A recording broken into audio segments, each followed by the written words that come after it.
시험 범위가 이제 감상적 읽기하고 뒤에 창의적 읽기까지잖아. 근데 내용이 그렇게 길지 않고, 이것도 문학이라서 좀, 이건 좀 문학이라서 수필이잖아. 수필이니까 문학이지. 문학이라서 내용도 그렇게 어렵지 않을 거고, 뒤에 있는 내용은 설명문이긴 한데, 정보가 뭐 복잡하거나든지 그런 건 아니야. 우리가 뭐 평소에 하던 비문학처럼 이렇게 내용이 복잡하지 않고 해서 좀 간단한 내용일 거고, 그래서 이 앞에 것까지는 클래리까지 다 했고, 문제도 좀 풀고 있지, 어느 정도? 현정이는 어느 정도 풀고 있지? 그래서 오늘 너네 이제 2차 문제가 나갈 거야. 1차 문제는 여기 부분이 빠져 있잖아. 여기까지 시험 범위가 확정이 안 되어 있어서. 그래서 2차 교재에서는 여기까지 다 포함해서 오늘 나갈 거니까, 오늘 수업하면 다음 주는 이제 추석이라서 쉬고, 그 다음 주에 보잖아, 우리가. 그때쯤이면 어느 정도 문제가 풀려 있어야 되지 않을까 싶어. 맞지? 그래, 안 그래? 순서대로 푸는 거 아니고 차시별로 해서 최소한 1차 교재가 4차시까지 있고 2차 교재도 4차시까지 있는데, 그러면 1차 교재는 다 풀려져 있어야 되겠죠? 실은 아마 지금쯤이면 1차 교재, 그러니까 이번 주 안에 1차 교재 다 풀려 있어야 되고, 2차 교재도 뒤에 있는 창의적, 감상적 읽기는 1차씩 먼저 풀어주고 나서 앞에 거 다시 하면 좋을 것 같아요. 그래서 한번 해보도록 합시다. 자, 오늘 감상적 읽기부터 가보도록 할게요. 여기 학교에서 이 앞에 내용도 하니? 수업은? 여기 하지. 그리고 뒤에 있는 문학이 시험에 안 나온다고? 학습활동에는 뭐 현대시나 이런 것들이 시험에 안 나온다고 하니까 그거는 그냥 읽어보는 걸로 하고 끝내도록 할게요. 자, 감상적 읽기 개념 한번 가보도록 합시다. 감상적 읽기라는 건 문학작품을 감상적으로 읽는 거야. 앞에 나와 있던 창의, 비판적, 사실적, 얘네들은 다 이제 비문학과 관련된 것들이었다면, 이 감상적 읽기는 이제 문학작품과 관련되어 있는 거겠지. 자, 감상적 읽기는 글이 주는 즐거움과 깨달음을 수용하고 내면하는 읽기 활동을 말한다 라고 했어요. 감상적 읽기의 개념이겠죠. 그러니까 감상적인 문학이라고 그랬잖아. 문학이다 보니까 글이 주는 즐거움과 깨달음을 받아들이는 것, 이렇게 보는 게 맞겠죠. 내면하는 읽기 활동을 말한다. 감상적 읽기는 살펴보았던 사실적 읽기, 추론적 읽기, 비판 읽기는 조금 다른 차원의 읽기 방법이라고 할 수 있다. 세 가지 방법이 글의 내용을 정확하게 이해하기 위한, 글의 내용을 이해하기 위한 거 비문학이란 말이야. 그래서 인지적 차원의 활동이었다면, 이게 사실적, 추론적, 비판적이 인지적이라면, 감상적 읽기는 글의 내용을 소적으로 반응하기 위한 것이다 라는 얘기야. 즉 사실적, 추론적, 비판적은 인지적 차원이니까 글의 내용을 정확하게 이해하기 위한 것이었고, 지금 있는 감상적 읽기는 정서적으로 보는 거니까 정서적으로 반응하기 위한 정의적 활동이다 라고 했어. 이를 위해 독자는 글의 구조와 내용뿐 아니라 표현, 분위기, 그러니까 시험에 낼 게 뭐냐면, 글의 구조와 내용이 앞에 것들이 주였다면, 이 감상적 읽기에서는 표현이나 분위기 또는 글에서 표현된 심리, 정서, 이런 것들을 파악해야 된다는 얘기야. 그럼 문제 나와 있어서 인물의 심리가 어떤지, 여기에 어떤 표현 방법을 썼는지, 또는 떠올리기 어떤 매개체가 무엇인지, 이런 것에서 주로 표현을 하면 여기서 이제 시험에 잘 나온다라고 보는 거야. 여기까지가. 자, 그러면 이제 구체적으로 감상적 읽기 반복 한번 가보자. 공감하거나 감동적인 부분을 찾아보자라고 했는데, 이 선생님은 우린 다 못하잖아, 이거 다. 우린 다 못하잖아, 다 T라서. 공감하거나 감동적인 부분을 찾아보기. 자, 감상적 읽기를 할 때 글의 표현과 내용을 음미하면서 자신의 경험을 떠올려 본다라고 했어요. 공감이라는 건 같이 느끼는 거잖아. 나한테는 저런 비슷한 경험이 없었나? 라고 떠올리면서 내면적 공감을 경험해 본다라는 거겠지. 이게 공감적 읽기 방법이야. 소설이나 수필을 읽을 경우를 생각해 보자. 어떤 특정한 글귀나 사건 또는 인물이 계속 머릿속에 떠오르거나 특정한 부분에서 나의 과거나 현재 상황을 연상한 경험이 있을 것이다. 우리 노래 같은 거 들을 때 이별 노래 들으면 저 내 얘기 같아, 이런 얘기 많이 하죠. 민준이 이별해 본 경험이 있나? 왜 씁쓸한 표정을 짓지? 자, 우리는 글을 읽는 과정에서 이러한 내면적 공감을 경험하게 된다. 이때 자신의 감동이 어디서 온 것이며 구체적으로 어떠한지를 돌이켜보고 점검하는 것도 좋다라고 했죠. 첫 번째가 감상적인 방법, 첫 번째가 공감하거나 감동적인 부분을 찾아보지, 이런 뜻이겠죠. 그래서 여기는 내가 충분히 공감할 수 있어. 이 감정을 나도 느껴본 적이 있어. 이게 공감하기고, 감동적인 부분은 이건 표현이 예술이야, 또는 나의 심금을 울렸어. 그런 부분을 한번 찾아보는 것도 좋겠죠. 이게 감상적인 방법 첫 번째, 공감하거나 감동적인 부분을 찾아보겠어요. 그 다음 두 번째 한번 가볼까? 감상적 읽기 두 번째. 공감한 부분은 다른 사람과 비교 공유하기라고 나뉘겠죠. 되게 교과서적 진짜 되게 교과서적이고 그래 도덕적인 내용이라서 뭐 이거 크게 이거에 대해서 영향을 안 받아도 돼. 글을 더욱 넓고 깊게 감상하려면 자신이 감동한 부분과 그 이유를 다른 사람들과 공유해보는 것도 좋다라고 했는데, 선생님도 개인적으로 영화 같은 거 보면 비평을 좀 보거든요. 영화 비평을 보고 전문가들이 그거에 대해서 얘기하는 토론들 있잖아. 이런 것들 자주 보면 내가 생각하지 못했던 것들을 알게 된단 말이야. 그러면서 그 영화를 다시 한번 보게 되면 야 진짜 좀 영화가 좀 다시 느껴지는 게 아닌가 싶어요. 그제 TV에서 그 기생충과 관련된 걸 다시 한번 하게 하는데, 그 기생충에서 첫 장면에서 변기 나오잖아. 변기, 그치? 변기에서 와이파이 잡는 거.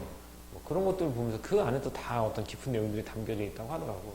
그런 거 보면서 야 내가 생각하지 못했던 것들을 얻게 된다는 거지. 근데 그 반대로 말하면 남들은 생각하지 못했던 걸 나는 또 생각한 게 있을 거잖아. 그런 것들을 서로 공유해 보는 것이겠지. 그럼 어떻게 된다?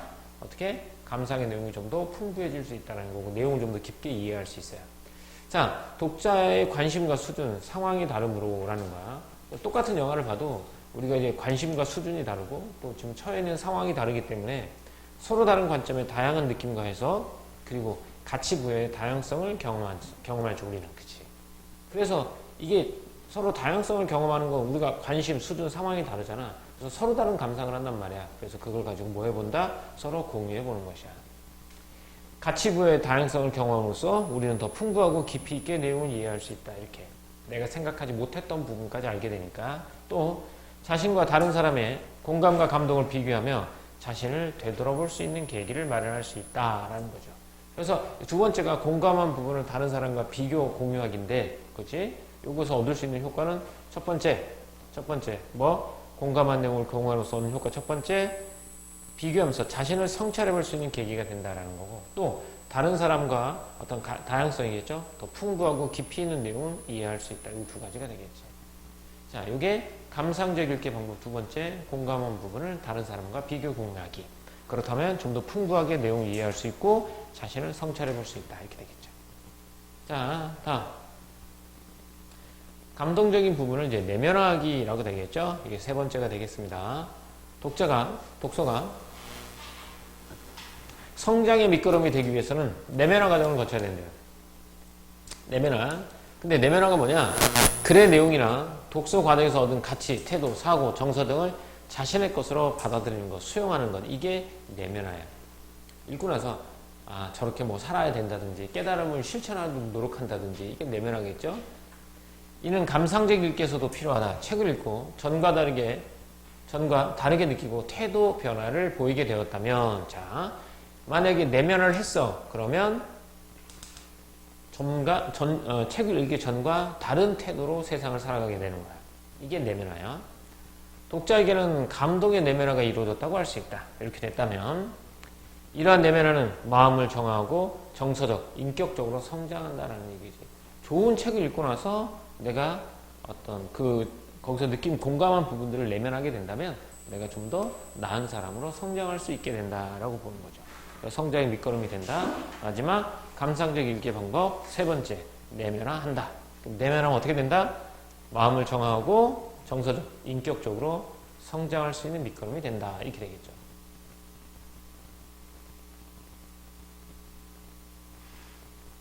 써보세요.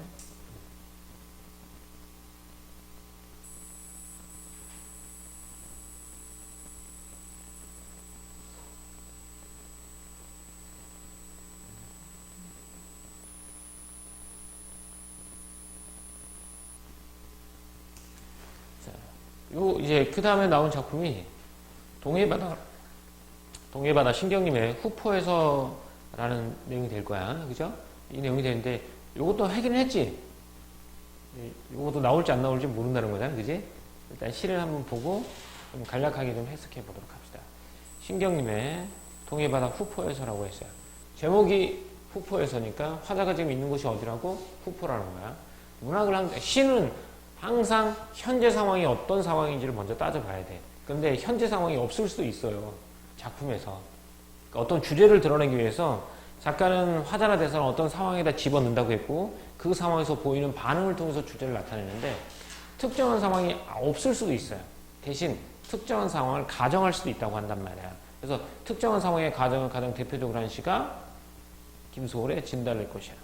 거기서 보면 처음에 출발할 때 어떻게 나보기가 역겨워 가실 때 애느냐 아직 안 갔단 말이야. 그러니까 내가 보기가 너무 역겨워. 나를 만약에 네가 떠난다고 해. 떠난다고 가정했을 때 그때의 나의 반응들을 적어준 거야.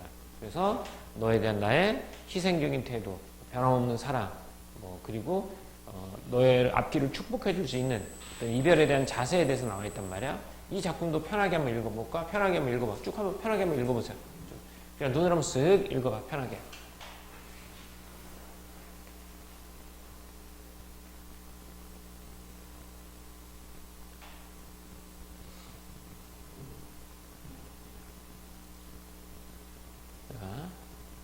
화자는 누구냐면 화자는 나예요.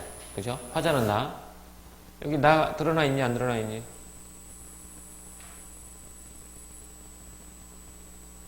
있어 없어? 나라는 말이 있어 없어? 어디 있어? 내게는 할 때 내 이거 여기가 화자죠? 그럼 동그라미 해볼까? 여기다가 내게는 이렇게 화자는 나예요. 표면에 드러나 있는 나예요. 현재 상황이 정확하게 안 나와 있어요. 근데 이럴 때가 있다고 상황을 가정했습니다. 어떨 때가 있냐면 이거 다 똑같은 말이야. 친구가 원수보다 더 미워지는 날이 많다. 티끌만한 잘못이 맷방석만하고 동산만하게 커 보일 때가 있다. 이렇게 되는 거야. 이게 상황이야. 이런 상황. 이게 상황. 그래서 세상이 어지러울수록 얘도 밑줄이죠. 세상이 어지러울수록 남에게는 엄격해지고 내게는 너그러나지다 보다. 여기까지가 전체적으로 보면 이런 자체가 상황이야. 나는 어떤 상황이냐면 다른 사람한테는 엄격한 잣대를 대고 나한테는 되게 너그러운 거야. 이런 상황이야. 그래서 내가 돌처럼 자라지고 굳어지나 보다 쫌팽이가 돼가고 있는 거죠. 여기까지가 상황. 그래서 나에게 관대하고 남에게 엄격한 이런 태도를 보인 거야 내가. 그러면 근데 멀리 동해바다를 보며 생각한다. 이것도 밑줄 한번 해주는 게 좋을 것 같아요. 동해바다를 보며 생각한다. 이렇게 밑줄 한번 해봅시다. 이게 상황이거든요. 이런 상황 속에서 내가 동해바다를 보며 생각합니다. 동해바다를 보면서 뭐라고 생각하느냐? 이렇게. 저 바다처럼 너그러워질 수는 없을까? 또 감싸고 끌어안고 받아들일 수는 없을까? 이렇게 대응하는 거야. 이게 바로 화자의 상황에서 보이는 반응, 대응 태도가 되겠지. 얘는 자기 자신이 좀 자라지고 굳어지는 거지. 남에게 엄격하고 나에게 너그러워지는 거야. 이런 자신을 바라보면서 동해바다를 생각해 보는 거야. 앞으로는 좀 더 너그러워질 수는 없을까? 다른 사람에 대해서 좀 관대해질 수는 없을까? 대신 나에게는 좀 더 엄격해지고 라고 말하겠지.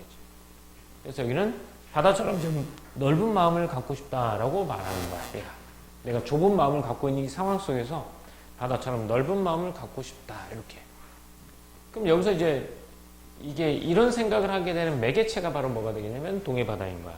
그러니까 이걸 가지고 감상적 읽기를 했을 때 내면화를 거치면 어떤 상황이 되냐면 내가 앞으로 이런 삶을 살려고 노력을 해. 그리고 나의 가치관이 바뀌었어. 그렇다면 감상적 읽기를 아주 잘한 것이라고 보는 거지. 내면화까지 된 거라고 보는 거야. 이렇게. 자, 다음 봅시다.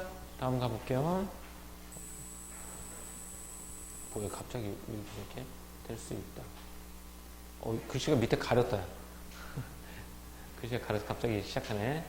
자, 이거 보면 감상적 읽기 효과, 공감과 자아성찰을 통해서 정서적으로 인격적으로 성장한다면 우리가 효과를 할 수 있다는 거죠. 내면화 과정을 거쳐야 된다고 했으니까 여기까지만 쓰면 될 것 같아요. 지문 뒤에 글이 가렸다.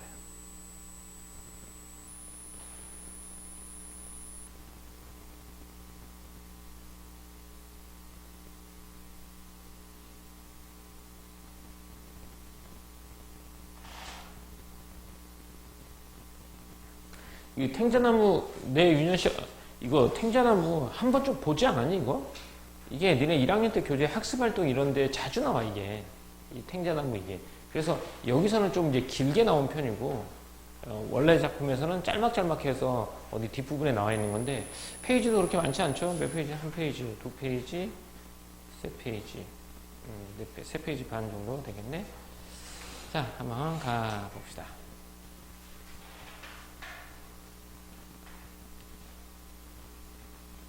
처음에 이제 이야기가 시작할 때는 어린 시절에 이제 항상 과거 얘기를 할 때는요, 매개체가 필요해요. 과거 회상의 매개체가 어린 시절 회상을 매개체가 탱자 한두개죠. 자, 적으세요. 탱자나무가 많았던 어린 시절의 기억.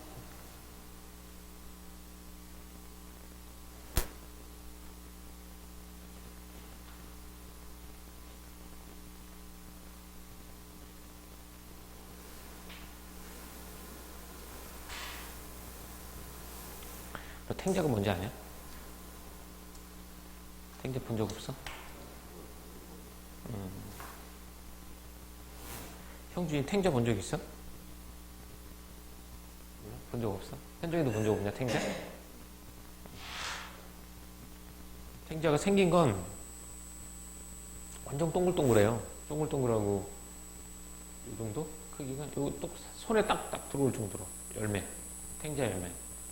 그런데 안에 잘라보면 생긴 건 뭐 유자라든지 귤까지는 그렇다. 유자처럼 생겼어요. 앞에 먹어보면 엄청 시큼해요. 먹는 건 아닌 것 같아. 먹진 않은데 얘는 가시가 되게 커. 가시가 뭐 한 3cm 정도 돼요. 2, 3cm 정도 되는 가시를 갖고 있어요. 근데 가시가 그래서 선생님 어렸을 때 시골에서는 울타리를 이 탱자나무로 심었어요. 울타리에다가. 원래 울타리의 기능이 뭐니? 외부의 것들이 들어오지 못하게 하는 거잖아. 그래서 옛날에는 나무로 울타리를 엮은 경우가 많았는데 탱자나무로 울타리를 엮었어요. 뭐 짐승들의 이런 게 쉽게 들어오지 못하게 하기 위해서. 그리고 그 탱자나무를 가지고 뭐 던지면서 놀기도 하고 막 그랬거든. 탱자. 자, 어린 시절 내 손에는 을에 탱자 한두 개가 쥐어져 있고는 했다. 얘도 처음에는 녹색인데 익으면 노랗게 되거든요. 얘도. 자, 그래서 이제 탱자나무를 통해서 과거를 회상하게 되는 거죠. 탱자가 물렁물렁해질 때까지 쥐고 다니는 버릇이 있어서 내 손에서는 늘 탱자 냄새가 났었다. 크고 노랗게 잘 익은 것은 먹기도 했지만 엄청 쉬어. 아이들은 먹지도 못할 푸르스만 탱자들을 일 없이 따다가 아무데나 던져놓고는 했다. 이렇게 선생님이 이렇게 놀았던 것 같아요. 탱자 던지기도 하고 가시를 이렇게 코끝에다 붙여가지고 공룡 흉내도 내기도 하고 그랬던 것 같아. 나 역시 그런 아이들 중 하나였는데 그렇게 따도 탱자가 남아돌 만큼 내가 살던 마을에는 집집마다 탱자나무 울타리가 많았다라는 거죠. 자, 어린 시절 그 탱자나무가 많았던 어린 시절을 회상하게 된 거고 회상의 매개체는 탱자 한두 개가 되겠죠. 자, 어린 시절 이야기를 시작하기 위해서 이 탱자나무를 통해서 어린 시절을 떠올리게 되는 거죠. 아마 탱자와 관련된 어린 시절 경험이 있을 거예요. 자, 가봅시다. 먼저 설명 듣고 가보자. 지금도 고향 하면 탱자의 시커먼 탱자처럼 노랗게 된 손바닥, 오래 남아있던 탱자 냄새 같은 것이 먼저 떠오른다라는 거예요. 아직도 고향 하면 이 사람은 고향이 감각적으로 떠오르게 되죠. 미각적으로 떠오르게 되겠고, 또 노랗게 되니까 시각적으로 떠오르게 되고, 또 후각적으로 떠오르게 되죠. 고향과 관련된 다양한 감각을 활용했죠. 그래서 고향의 느낌을 표현했다는 거야. 미각, 시각, 후각 이렇게. 그리고 뾰족한 탱자 가시에 침을 발라 손바닥에도 붙이고 코에도 붙이고 놀던 생각이 난다. 이렇게. 이게 이 가시가 어떻게 생겼냐면 봐봐. 요게 나무가 아니야. 나무에 가시가 이렇게 있어. 이렇게 있을 거야. 가시가. 이 가시를 떼면 어떻게 떼지냐면 이게 뾰족하게 떼지는데 밑이 이렇게 떼져. 이렇게. 그래서 여기다가 침 발라가지고 딱 붙이면 붙어. 그래서 그렇게 붙였다라는 거야. 손바닥에다 붙이고 코에도 붙이고 놀던 생각이 난다. 가시를 붙인 손으로 악수하려고 해서 친구를 놀려주던 놀이가 우리들 사이에 한창일 때도 있었다. 그래서 가시 붙여놓고 반갑다 악수하는 거죠. 이렇게. 근데 어린 가시는 좀 많이 뾰족하지 않고 어린 가시는 되게 연하기도 해요. 한창일 때도 있었다. 자그마한 조그마한 읍에서 자라는 아이들이 할 수 있는 놀이란 고작 그런 것이었다. 알겠죠? 이 탱자, 다양한 감각적 이미지를 활용해서 고향의 느낌을 떠올렸고요. 그래서 이런 탱자와 관련된 추억이 나와 있죠. 친구들하고 탱자 만지면서 놀았고, 가시로 장난치던 탱자와 관련된 추억이 있죠. 이렇게. 자, 그래서 탱자가시에 찔리곤 하는 것이 예사였는데, 늘 일상사였는데요. 한 번은 가시 박힌 자리가 성이 나서 손이 퉁퉁 부은 적이 있게 된다라는 거죠. 찔리게 돼요. 이게 우리가 어렸을 때는 청결하지 않거든요. 가시에 찔리면 팅팅 붓고 곪고 그러기도 해요. 벌겋게 부어오른 상처를 보면서 나는 생각했다. 왜 탱자나무에는 가시가 있는 것일까라고 했죠. 이게 성찰의 계기야. 내가 가시에 찔린 경험이 있었잖아. 그 경험을 계기로 해서 왜 탱자에는 가시가 있는 걸까라고 해서 성찰이 시작하게 되는 거야. 성찰의 계기는 성이 났다는 얘기는 골맞다는 얘기야. 골마서 퉁퉁 부었던 적이 있지. 이걸 바탕으로 해서 탱자나무에 대해서 성찰을 시작하게 되는 거야. 그리고 찔레꽃, 찔레. 그 다음에 장미꽃, 아카시아, 가시를 가진 꽃들이나 나무들을 차례로 꼽아보았다. 그 가시들에는 아마 독이 들어있을 거라고 혼자 멋대로 단정해 버리기도 했다. 이렇게 되죠. 그러니까 가시에 대해서 찔려서 내가 골맞었잖아. 골문 경험이 있고 해서 가시는 왜 가시가 있을까라고 생각하게 되지. 그래서 가시를 가진 나무들이나 꽃들을 생각해 보면서 내가 골맞으니까 아마 이 가시에는 독이 들어있을 거라고 혼자 멋대로 단정해 버리기도 했단 말이에요. 어쨌든 이 탱자 가시에 대해서 부정적인 생각을 하게 된 거죠. 뭘 통해서?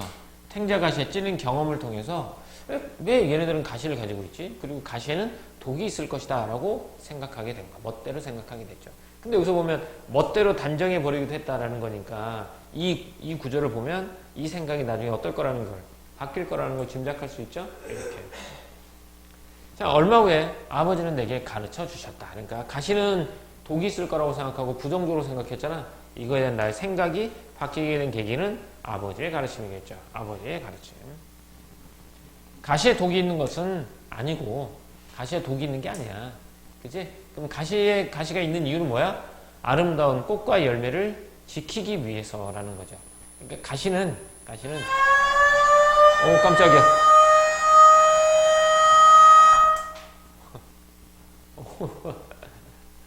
나 완전 집중했었나봐. 깜짝 놀랐어. 몸에 소름이 확 돋았어. 불난 거 아니야. 자, 가시에 대해 가시예요. 아름다운 꽃과 열매를 지키기 위해서 가시가 있다는 거지. 그래서 그런 나무들에는 가시가 있는 거라고 하는 거죠. 그래서 가시의 효용은 자신을 보호하기 위한 어떤 생명체의 무기가 이 가시입니다. 또 이제 가시와 같은 역할을 하는 가시가 없는 나무들도 있잖아. 그런 것들은 가시와 다른 무기들을 가지고 있겠죠. 다른 나무들은 가시 대신 냄새가 지독한 것도 있고, 나뭇잎이 아주 쓴 것도 있고, 써서 먹지 못할 것도 있고, 고추처럼 매운 것도 있고요. 이렇게 이런 것들도 결국 자신을 보호하기 위한 거죠. 이렇게 아주 써서 먹을 수 없거나 열매에 독성이 있는 것도 있고, 모습이 아주 흉하게 생긴 것도 있고, 이렇게 이런 것들은 다 살아있는 생명체에게는 자기를 지킬 수 있는 힘이 하나씩 주어져 있다고 라는 것 아버지가 말했어요. 이렇게. 가시의 의미는 뭐라고 해요? 그럼 가시의 생명체에게 가시가 가진 의미는 자신의 꽃과 열매를 지킬 수 있는 무기가 바로 가시가 되겠고요. 다른 생명체에도 가시 말고도 다른 것들도 있겠죠.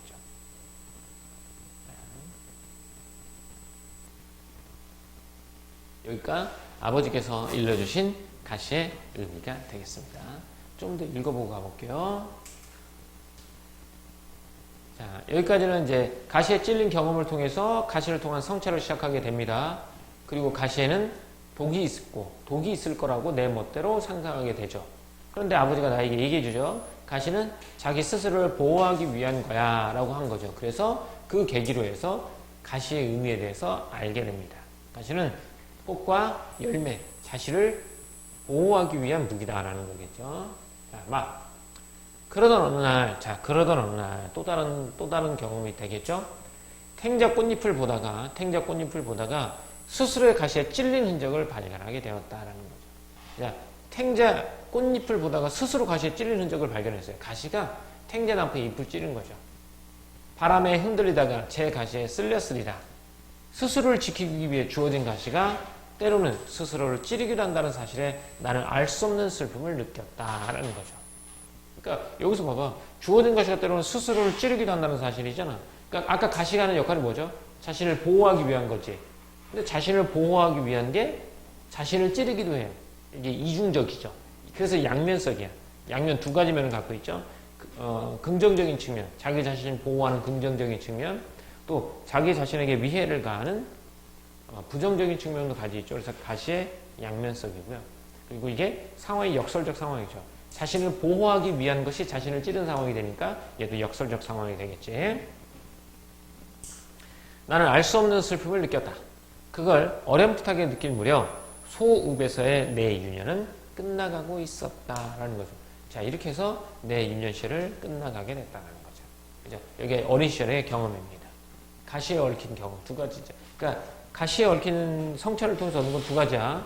첫 번째는 가시에 찔린 경험을 통해서 가시의 의미를 알게 되죠. 가시의 의미는 자기 자신을 보호하기 위한 것.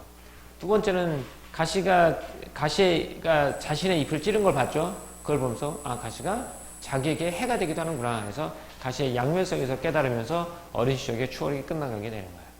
됐습니까? 자, 여기까지 다시 앞에 거 다시 한번 가볼까? 자, 인식의 변화 한번 가볼게요. 유년기의 경험입니다. 탱자 가시를 가지고 놀다가 찔리게 되죠. 그래서 가시에는 독이 있을 거라고 단정하죠. 그리고 가시는 꽃과 나무들을 떠올리면서 독이 있을 거라고 단정합니다. 그래서 아버지만 가르침을 받죠. 아버지는 뭐라고 하냐면 가시는 독이 없고 아름다운 꽃과 열매를 지키기 위해 필요한 것이다. 자신을 보호하기 위한 것이다. 라는 걸 알게 됩니다. 이게 첫 번째, 여기까지 첫 번째 깨달음이었고, 두 번째, 탱자 꽃잎에서 스스로 가시에 찔린 흔적을 발견하게 되죠. 그리고 나서 뭐해? 가시는 스스로를 지키기 위해 존재하지만 때로는 자기 자신을 찌르기도 한다는 사실에 슬픔을 느끼게 되는 거지. 그래서 가시의 양면성, 가시의 역설적 상황을 보게 되는 거죠. 이건 여기까지다. 안 지워져 있었네. 자, 다음 넘어갑시다. 다음 마부터 한번 가보도록 할게요.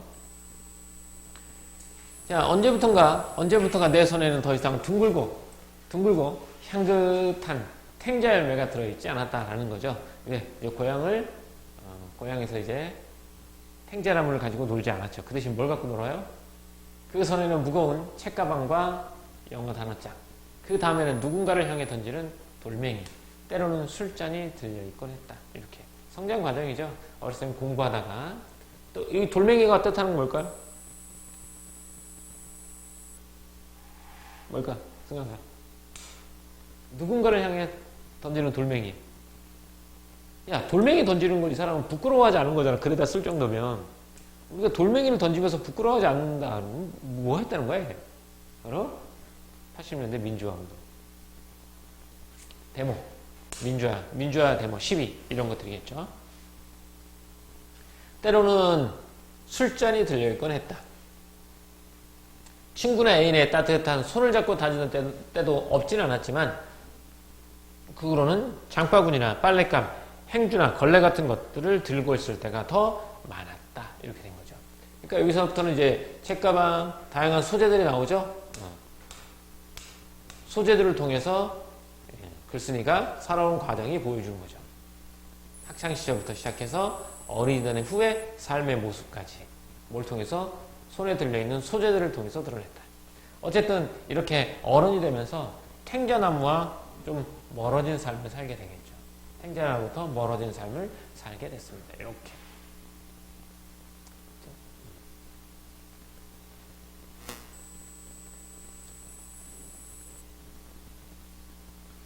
생각해보면 이런 것들도 다 선생님들이 글을 써보기도 하지만 이런 걸 보면서 느끼는 거야. 아, 이렇게 시간의 흐름, 나의 성장 과정을 이렇게 소재의 흐름으로도 연결할 수 있구나. 라는 것도 되게 어떻게 보면 뻔한 것 같지만 이런 뻔한 표현을 쓰는 거 역시 작가의 능력이지 않을까 싶다. 글 쓰는 건 역시 쉽지 않은 것 같아요. 자, 여기까지였고요. 그 다음 가볼게요. 생활의 짐, 삶의 무게, 생활의 짐이라고 표현했으니까 먹고 사는 것이겠죠? 이 삶의 무게, 힘겨운 일상은 한 번도 가벼워진 적이 없으며, 그러니까 생활의 어떤 삶의 무게, 힘겨운 일상이 지속됐으며, 그러는 동안 내 속에는 날카로운 가시들이 자라나기 시작했다라고 했죠. 그럼 여기서 나오는 내 속에 있는 날카로운 가시들이 자라나기 시작했다라고 했잖아. 그럼 이 가시의 의미가 뭐가 되겠니? 나와 가족과 가정을 뭐 하는 것? 지키는 무기가 되겠지. 그런 가시들이 자라나기 시작했다. 가시는 꽃과 나무에게만 있는 것이 아니라, 그럼 여기서 가시는 상징적인 의미를 가지겠죠. 앞에 있는 꽃과 이거의 가시는 실제의 가시라면 이때의 가시들은 상징적인 가시가 될 거야. 세상에 또는 스스로에게 수없이 찔리면서 라고 했죠. 왜? 찔리잖아. 자신의 무기가 자신에 찔린다고 했죠. 사람은 누구나 제 속에 자라나는 가시를 발견하게 된다라는 거죠. 사람들은 누구나 제 속에 자라나는 가시를 발견하게 돼. 이 가시는 나를 보호하기 위한 것이고, 또 그 보호하기 가시에 나 자신이 찔리게 되는 그런 가시가 되겠죠. 양면적인 가시 또는 이제 이중적인 가시가 되겠죠. 한 번 심어지고 나면 쉽게 뽑아낼 수 없는 탱자나무 같은 것이 마음에 자리 잡고 있다는 것을, 뽑아내려고 몸부림칠수록 가시는 더 아프게 자신을 찔러댄다는 것을 알게 된다라는 거죠. 그러면 봐봐. 뽑아내려고 몸부림칠수록 가시는 더 아프게 자신을 찔러대잖아. 그럼 어떻게 해야 되겠니? 가시를 누구나 다 가시가 있다는 걸 받아들이고 가시를 인정하고 살아라라고 말하는 거야. 자, 그래서 가시를 수용하려는 태도가 필요하다라는 거겠죠. 그 후로 내게 크고 작은 가시들이 나를 키웠다라고 했지. 그럼 이 가시는 성장의 밑거름이 되는 거야.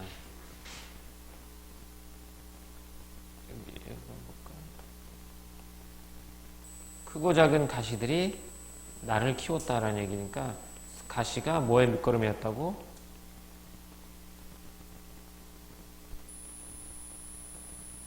성장의 밑거름이 되겠다라는 거죠. 이렇게 나의 경험을 통해서 사람들은 누구나 나뿐만 아니라, 그래서 여기서 일반화했다고 했잖아. 일반화하는 건 나의 경험을 확대하는 거야. 나만 그런 게 아니라 다른 사람도 다 그럴 수 있다라는 거지. 그래서 이게 일반화라고 보는 거야. 알겠죠? 이렇게. 자, 그래서 나를 키워온 크고 작은 가시들이 되겠죠. 이렇게. 자, 한번 가볼게요. 자, 이것도 한번 써봅시다.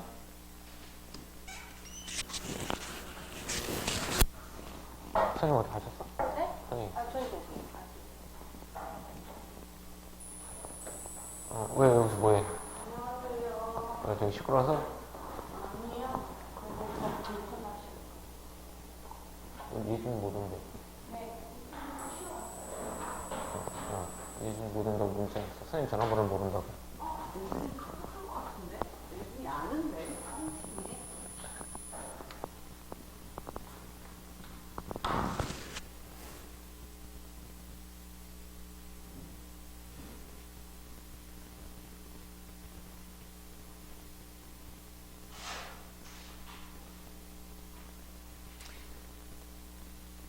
그런데 앞에서 가시는 뭐라 그랬냐? 가시는 자신을 보호하는 거잖아. 그지? 그런데 그게 자신을 찌르기도 했잖아. 근데 여기서는 가시의 의미가 조금 달라져 있어요. 아무리 행복해 보이는 사람도 사람에게도 그를 괴롭히는 가시는 있기 마련이다라고 해서 여기서의 가시는 뭐가 돼버렸냐면 자신을 괴롭히는 의미로 바뀌어요. 여기서의 가시는 자신을 괴롭히는 거야. 어떤 사람에게는 용모나 육체적인 장애가 가시가 되기도 하고, 어떤 사람에게는 가난한 환경이 가시가 되기도 한다. 또 나약하고 내성적인 성격이 가시가 되기도 하고, 또 원하는 재능이 없다는 것이 가시가 되기도 한다는 거죠. 그러니까 여기서 가시는 자신에게 주어진 한계나 약점을 의미하게 된다는 거야. 그래서 사람들은 누구나 마음속에 뭘 갖게 돼? 가시를 갖게 돼. 이 가시는 한계나 약점을 의미한다는 거지. 그게 사람마다 다른 형태로 존재한다는 거지. 승아가 너에게 가시는 무엇이냐? 여기서 말하는 거잖아. 주어진 한계나 약점. 네가 생각하는 뭔가 같냐? 없어? 없을 수도 있죠. 선생님은 현정아, 선생님 말이야. 선생님의 가시나 약점은 지나치게 잘생긴 외모? 함부로 사람들이 다가오지 않는 지나치게 잘생긴 외모? 형준이가 속으로 이 생각을 했어. 그 생각이 가시다. 자, 이렇게. 그리고 그 가시 때문에 오래도록 괴로워하고 삶을 혐오하게 되기도 한다는 거죠. 그러니까 여기서는 가시는 자신을 혐오하게 되는 것들, 바로 약점이나 한계를 뜻한다라는 거야. 여기에 가시는 이런 의미다. 어린 시절 가시는 무슨 의미였어? 자신을 보호하고 또 자신을 보호하는 가시이면서 자신을 찌를 수 있는 양면적인 성격의 가시였는데, 여기서 나온 가시는 자신을 괴롭히는 것들이고 삶을 혐오하게 만드는 가시잖아. 바로 약점이나 한계를 뜻하기도 한다는 거지. 자, 로트레크라는 화가는 부유한 귀족의 아들이었지만 사고로 인해 두 다리를 다쳤다. 차례로 다쳤다. 그로 인해 다른 사람보다 자리가 자유롭지 못했고 한쪽 다리는 쪽 짧았다고 한다. 이게 이 사람의 한계나 약점인 거잖아. 이게 로트레크의 가시가 되는 거야. 이 얘기를 왜 하는지 한번 가보자. 다리 때문에 비관한 그는 방탕한 생활 끝에 결국 불우한 생을 마감했다. 이렇게. 그러나 그런 절망 속에서 그렸던 그림들은 아직까지 남아서 전해진다. 이렇게. 자, 이 가시죠. 자신의 한계나 약점이란 말이야. 그래서 불우한 생을 마감했어. 근데 그 사람이 어떤 말을 했냐면 이런 말을 했대요. 내 한쪽 다리가 짧지 않았더라면, 가시가 없었다면, 장애가 없었더라면 나는 그림을 그리지 않았을 것이다 라는 거지. 그러니까 이 사람에게 가시는 자기 혐오의 대상이고 장애이고 한계이지만 그런 가시 때문에 화가로서의 예술품을 남겼다라고 말한 거야. 그에게 가시는 바로 남들보다 약간 짧은 한쪽 다리였던 것이다 라는 거죠. 이게 이제 로트레크의 가시, 바로 짧은 한쪽 다리가 되겠죠. 이렇게.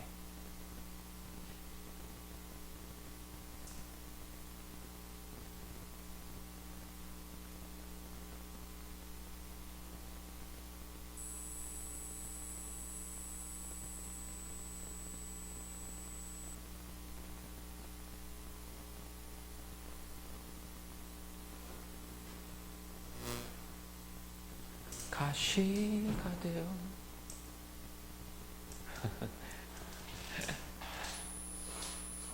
노래 부르지 마.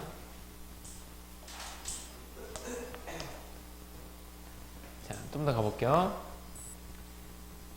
그러면 로트레크의 그림만이 아니라 우리가 오래 고통받아온 것이 오히려 존재를 들어올리는 힘이 되곤 하는 것을 겪곤 한다라고 했지.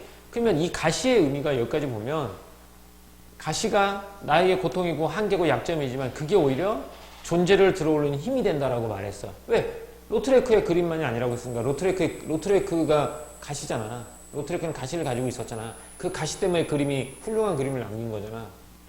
그러니 가시 자체가 무엇인가 하는 것은 그리 중요한 문제가 아닐지도 모른다는 거야. 어차피 뺄 수 없는 삶의 가시라면, 어차피 나의 잘생긴 얼굴이 없어질 수 없는 가시라면 그것을 어떻게 받아들이고 다스려 나가느냐가 더 중요하지 않을까 싶다라는 거야. 결국은 누구나 다 가시가 있어요. 근데 그 가시를 빼내려고 거부하려고 하지 말라 이거야. 어차피 뺄 수 없으니까.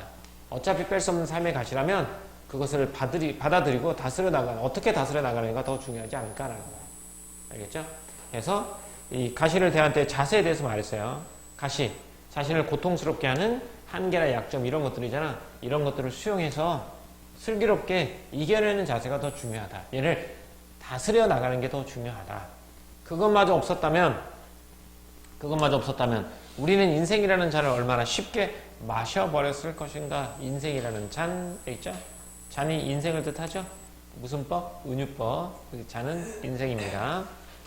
인생의 소중함과 고통의 깊이를 채 알기도 전에 얼마나 웃자라 버렸을 것인가. 웃자라 버리니까 더 웃자랐다는 건 뭐니? 지나치게 빨리 성장하는 것을 말한다는 거야. 이렇게 가시가 있기 때문에 우리가 웃자라지 않을 수 있었고 인생이라는 잔을 쉽게 마셔버리지 않았다라는 거겠죠. 이게 가시를 대할 때 자세. 이렇게. 됐죠? 자, 다시 한번 정리 한번 해보자. 앞에서 어렸을 때 가시는 자신을 보호해 주는 것이고, 그러면서 곧 자신을 찌르는 것이었어. 그리고 나는 어른이 됐고, 내 마음속에 가시를 하나 품게 되고, 나뿐만 아니라 세상 사람들 다 가시 하나 정도는 품게 돼요. 근데 그 가시는 자신을 고통스럽게 하고, 자신을 혐오하게 하는 약점 같은 것들이고, 뭐 장애 같은 것들이 될 수도 있겠다라고 말하죠. 그런데 그런 가시 예를 통해서, 그러니까 화가, 레크레트, 그 화가의 경험을 통해서 가시는 가시로 인해서 훌륭한 예술 작품을 남길 수도 있다라는 거지. 그래서 우리가 오랫동안 고통받아온 것이 오히려 존재를 들어오는 힘을 댄 것이다라는 거야. 그래서 어차피 저 가시는 아까 그 화가도 한쪽 다리가 짧잖아. 이걸 뺄 수 없잖아.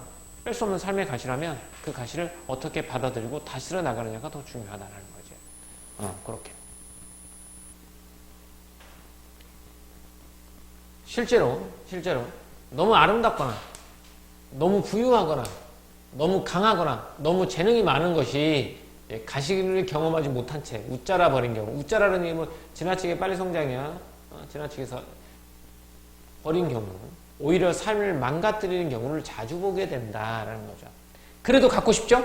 이런 재능과 부유와, 그렇죠? 강함과 공부 잘하는 걸 갖고 싶죠? 그런 점에서 사람에게 주어진 고통, 그 날카로운 가시야말로, 이 가시야말로 그를 참으로 겸허하게 만들어줄 선물일 수도 있다라고 했죠. 즉, 삶을 더 성숙하게 만들어주는 것이 바로 가시다라고 보는 거예요.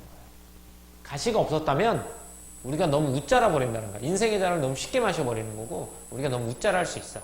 그래서 그 가시가 있었기 때문에 우리의 삶을 좀 더 성숙하게 살아가는 것 아니냐라고 보는 게 이 사람의 견해죠. 그리고 뽑히기를 간절히 바라는 가시야말로 고통이야말로 약점이야말로 한계야말로 우리가 더 깊이 끌어안고 살아야 할 존재일지도 모른다라는 거죠. 그런 내가 가지고 있는 약점이나 한계를 우리가 더 깊이 끌어안고 살아야 할 존재인지도 모른다. 왜? 우리의 삶을 더욱더 성숙하게 만들어주기 때문에. 이렇게. 그래서 가시의 가치죠. 이게 역설법이죠. 뽑히길 간절히 바라는 가시를 더 품고 살아야 된다라고 말했으니까 역설적인 인식이죠. 이걸 통해서 가시의 가치를 강조합니다. 가시는 우리를 좀 더 성숙하게 만들어주고 삶의 깊이를 알게 하는 가시가 되겠죠. 이렇게 인생의 소중함과 함께 고통의 깊이를 알게 하는 가시 되겠죠.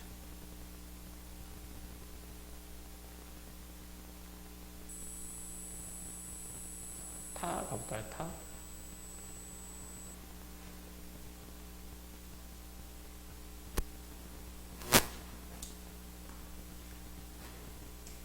자, 가시 박힌 상처가 벌겋게 부어올라 마음이 쉽게 가라앉지 않으나. 그래서 자신의 한계나 약점 때문에 괴로운 날 나는 고향의 탱자나무 울타리를 떠올리곤 한다. 그랬죠.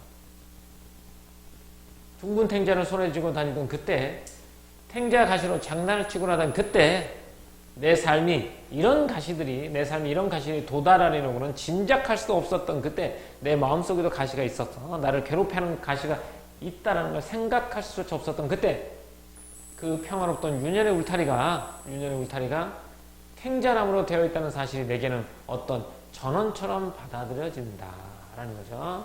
전원이라는 말은 전해주는 말이야. 나에게 뭔가 전해주는 말처럼 받아준다. 어떤 전원? 인생에서 살다 보면 누구나 다 뭘 가지고 살아? 가시를 가지고 살 수밖에 없어 라는 걸 전해준 것만 같다라는 거죠. 그 울타리가 탱자나무로 된 울타리가 이렇게.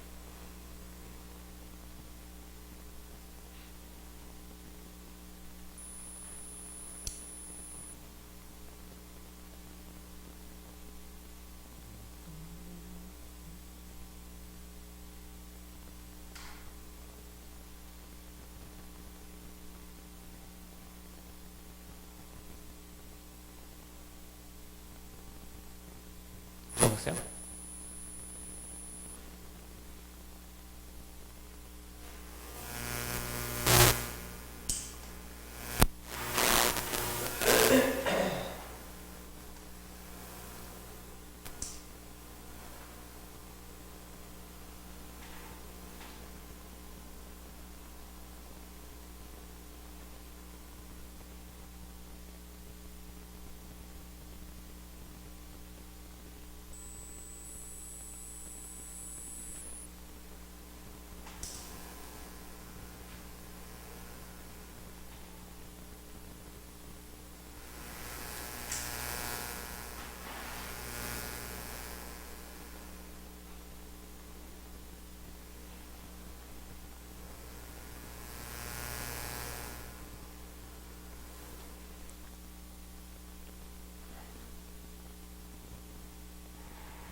내게 열매와 꽃과 가시를 처음으로 가르쳐준 나무, 탱자나무.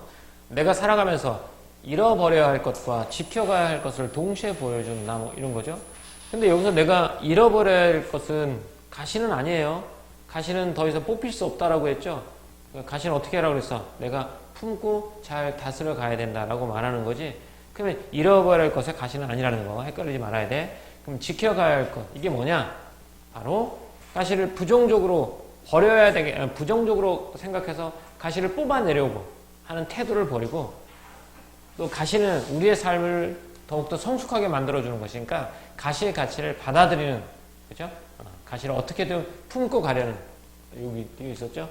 이런 것들을 자세, 이 두 가지를 알게 되는 거예요. 그래서 가시에 대한 부정적인 태도를 버리고 가시를 통해 얻는 경험한 자세를 지켜나가야 한다라는 걸 가르쳐 주는 게 바로 가시다라고 보는 거죠.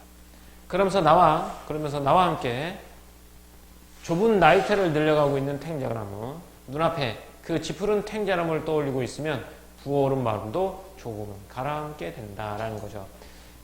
어린 시절 그 탱자나무를 생각하면서, 가시 때문에 부어오른 마음이 조금은 가라앉게 된다라고 했지. 그러니까 약점이나 한계 이런 걸로 인해서 마음이 고통스러울 때 저 탱자나무를 떠오르게 되면 나에게 큰 뭐가 된다? 위로가 된다. 이렇게 되는 거죠. 그래서 부어오른 마음을 가라앉게 해주는 탱자나무가 되겠죠.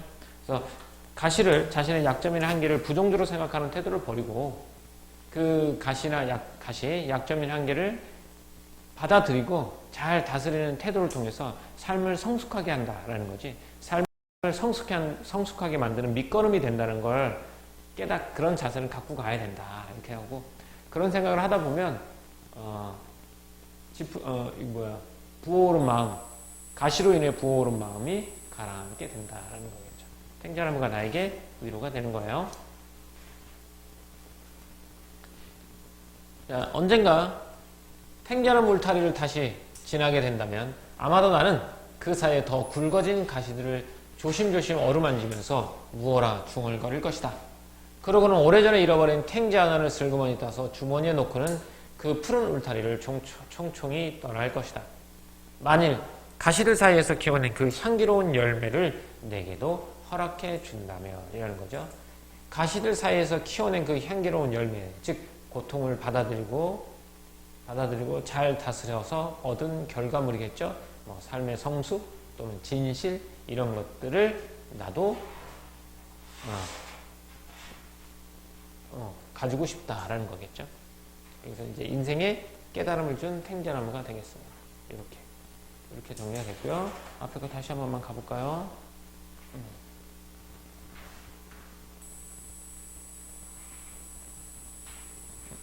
덜 썼어? 이거 먼저 하고 쓰자. 자, 크고 작은 가시들이 나를 키웠다라고 했죠. 나의 성숙의 밑거름이 된다라고 했죠. 크고 작은 가시란 삶의 고난이나 어려움이 이게 가시란 말이야. 이를 부정적으로 예면하는 게 아니라 수용하고 받아들이며 삶의 고통을 슬기롭게 이겨내 왔다는 것 되겠죠. 나의 성장의 밑거름이었다는 거. 자, 가시의 의미와 역할 한번 가볼게요. 가시, 삶 속에서 고난이 어려움이야. 이게 뭐 장애일 수도 있고, 또 뭐 외모일 수도 있고, 성격일 수도 있고, 다양한 것들이겠죠.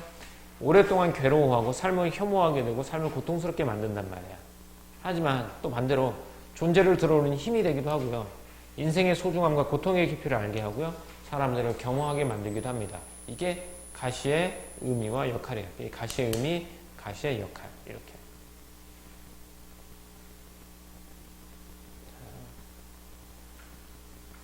로트리크에게 가시에겐 육체적인 장애가 가시였어요. 근데 삶을 들어오는 힘이 뭐야? 화가로서의 훌륭한 작품을 남겼죠? 이렇게 올린 거. 그러면 글쓴이에게 잃어버려야 할 것과 지켜야 할 것, 아까 얘기했었죠? 잃어버려야 할 건 가시를 부정하거나 부끄럽게 여기는 태도가 되겠고요. 지켜야 할 것은 가시를 통해 얻는 겸한 삶의 자세, 또는 가시가 삶이 밑거름이 된다는 것. 그래서 품고 다스려야 할 존재라는 것. 이런 것들을 안다는 것이겠죠. 자, 삶의 가시가 없었다면 인생이라는 잔은 쉽게 마셔버렸을 것, 아니면 너무 웃자라 버렸을 것, 이런 말이 나오겠죠. 삶의 고난이 없었다면 자신이 가진 것에 대해 감사함을 알지 못하고, 그러니까 가시를 통해서 겸허함을 가지는 거잖아. 그런 겸허함을 갖지 못했을 것이라는 것이겠죠. 이렇게. 자, 그렇게 해서 풀어봤습니다. 다 읽어봤고요. 이거는 이제 전체적인 내용이죠. 마음속에 탱자와 같은 가시를 잘하고 있어요. 상처 입기도 하지만 나를 지켜주는 힘이 되기도 해요. 그런데 살면서 겪는 고통과 어려움을 벗어나는 것보다는 이를 받아들여야 된다는 거야. 이를 통해 고통을 다스리며 조금씩 성장할 수 있고 인생의 소중함을 느끼고 삶의 겸허함을 느끼게 된다라고 했으니까 이렇게. 자, 그러면 정리 한번 해볼게요. 일단 수필은 경수필이에요. 경수필하고 중수필에 나누는 기준은 뭐냐면 개인의 체험 위주면 경수필이 되겠고 체험 위주 경수필, 그리고 설득을 목적으로 하고 있으면 중수필이 돼요. 사회적인 이슈를 다루며 설득을 목적으로 하게 된다면 걔는 중수필. 이렇게 지금처럼 개인적인 체험을 통해서 교훈과 감동을 주려는 글은 경수필. 이렇게 되겠죠. 교훈죠. 어떤 교훈을 주죠?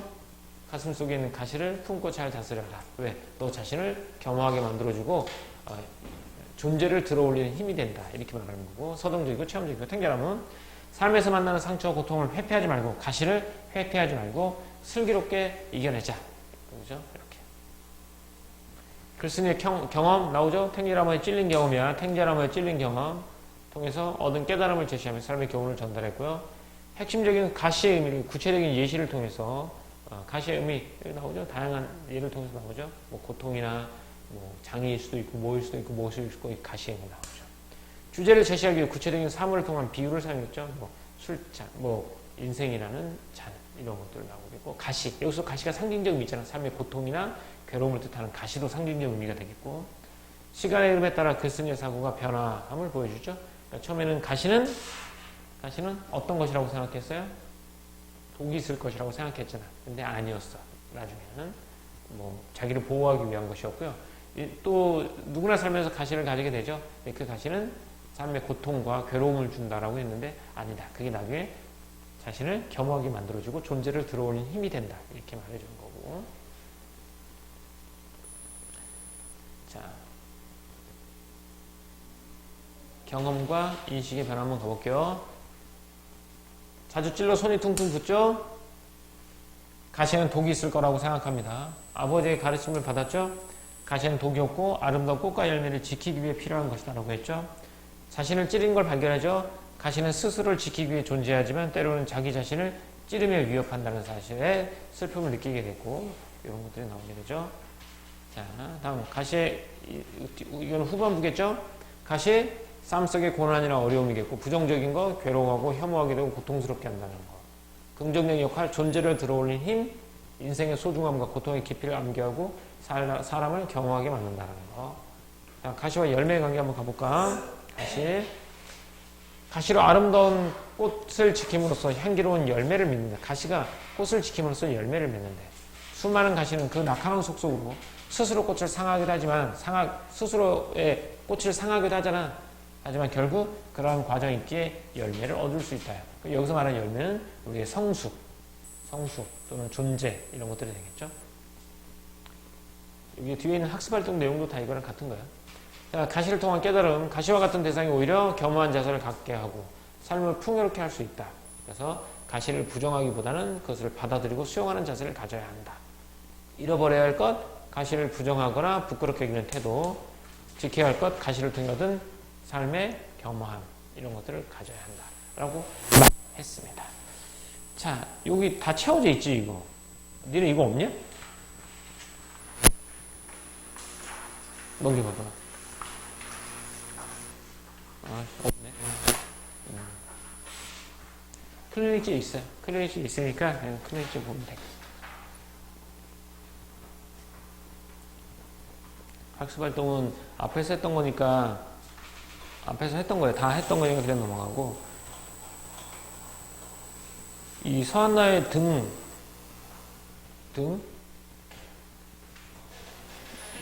여기 뒤에 있는 여기 있지 밑에 1번 선택지만 1번에 대한 것만 한번 읽어보세요.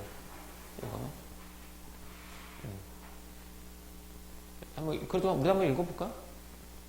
등 서한나입니다. 등이 가려운 때가 있다. 시원하게 긁고 싶지만 손이 닿지 않는 것. 그곳은 내 몸에서 가장 반대편에 있는 것. 신은 내 몸에 내가 결코 닿을 수 없는 곳을 만드셨다. 여기까지. 그죠? 여기 이제 등이 가려운데 안 긁혀. 손이 안 닿는 곳이 있어. 이걸 통해서 뭔가를 깨닫겠죠. 삶은 종종 그런 것이다. 나의 몸에서 관련된 얘기를 삶으로 확장시켰어요. 지척에 두고도 닿지 못한다. 등 가까운 데 있잖아. 근데 안 닿잖아. 그래서 지척에 두고도 닿지 못한대요. 삶이 그런데요. 나의 처음과 끝을 한눈으로 보지 못한다. 앞모습만 볼 수 있고 두 개의 어두운 눈으로 나는 세상을 재단한다. 내 편견이죠. 눈으로 세상을 재단한다는 얘기는 내가 보는 게 다라고 믿는 거죠.